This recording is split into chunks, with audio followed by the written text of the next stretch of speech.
Tu te demandes peut-être si tu es vraiment hypersensible ou si tu exagères. Peut-être qu'on t'a dit tu prends tout trop à cœur, tu es trop dans l'émotion, mais au fond tu sens bien qu'il y a quelque chose qui te rend plus réceptif, plus sensible que la moyenne. Dans cet épisode, comme un mini-podcast à écouter, je vais t'expliquer comment reconnaître les signes concrets de l'hypersensibilité pour enfin comprendre ce qui se joue en toi. L'hypersensibilité, ce n'est pas une étiquette inventée pour dramatique, c'est un système nerveux qui capte plus d'informations tout le temps. Par exemple, un bruit fort peut te faire sursauter bien plus que les autres. Une remarque un peu piquante peut te rester en tête pendant des heures, voire des jours.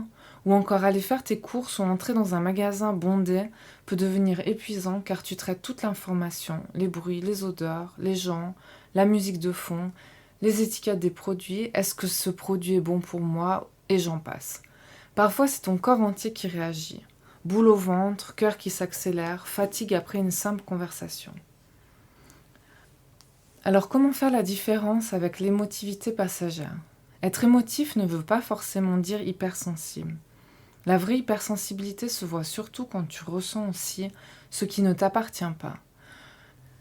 T'es-tu déjà retrouvé à ressentir la colère ou la tristesse d'un ami sans qu'il ne dise un mot ? Ou tu changes d'humeur après avoir croisé certaines personnes ? Certains hypersensibles perçoivent même des pensées ou des tensions dans l'air. C'est ça être une vraie éponge émotionnelle.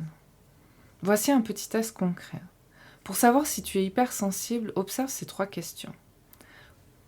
Combien de fois ressens-tu un décalage entre ce que disent les gens et ce que tu ressens vraiment d'eux ?